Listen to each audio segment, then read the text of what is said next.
Mary, I think, justifiably, recognises in herself that if she is not to have Matthew, who is the man she is in love with, then the quality that Matthew has that she must have is an outsider.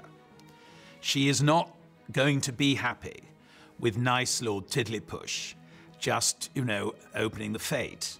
That isn't who she is. She wants power, and what Carlisle can give her is that social muscle. He's nice, isn't he? It's convenient, and they, you know, they would work well together as man and wife. And actually, he has all of these advantages and traits that Mary actually, I think in series 1, would have looked for in a man. He's extremely rich, he's really good looking, he's a society man, he knows everyone. I think if he'd have turned up in episode 1 of series 1, the show would be, you know, that would be it. Are you shocked by my bold and modern values? Oh, Sir Richard, you flatter yourself. He's a powerful man. I think he's a, you know, charismatic, wealthy man. And I think he also sort of allows her to be herself. He lives in a tough world. And will you be joining him there? Richard Carlisle is powerful. He's rich and getting richer. He wants to buy a proper house, you know, with an estate. He says after the war, the market will be flooded and we can take our pick. Oh. And you can dance on the grave of a fallen family. You know, he's new money. He's not inherited wealth, like, So Carlisle is definitely an outsider who they're suspicious of. Mary tells me you're in newspapers. Well, I own a few. And they're both strong-minded and independent, so yeah, I think in some ways they're quite suited, and they've both got a kind of quite a cold, calculating side to them as well. I think we do well together. We could be a good team. Now that sounds better. The combination of them, she is an earl's daughter, he is rich and powerful and frightening. Those two together could do anything they want. Characters who inhabit Downton Abbey's upstairs world, the Great War accelerates the pace of life and love.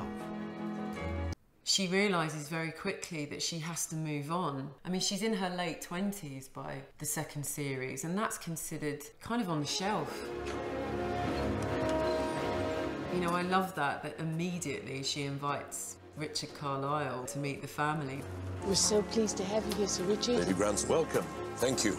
Sir Richard Carlisle is a newspaper proprietor, inordinately wealthy, self-made man.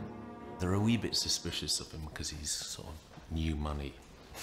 And I think they probably think he's slightly common. I was asking about Haxby Park. I'm taking Mary over there tomorrow. Our Haxby Park? Why? The Russells selling? I'm not sure how comfortable it is. Well, it'll be comfortable when I'm finished with it.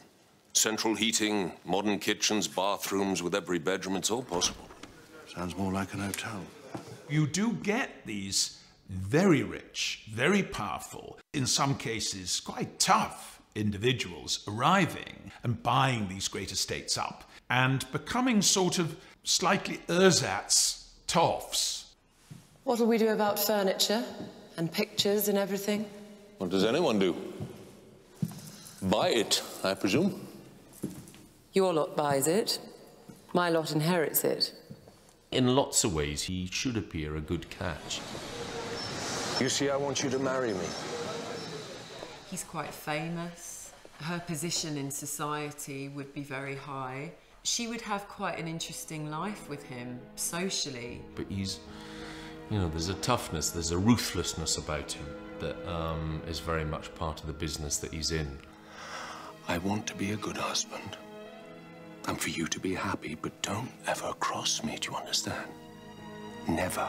And having a little bit of badness in you is always quite fun.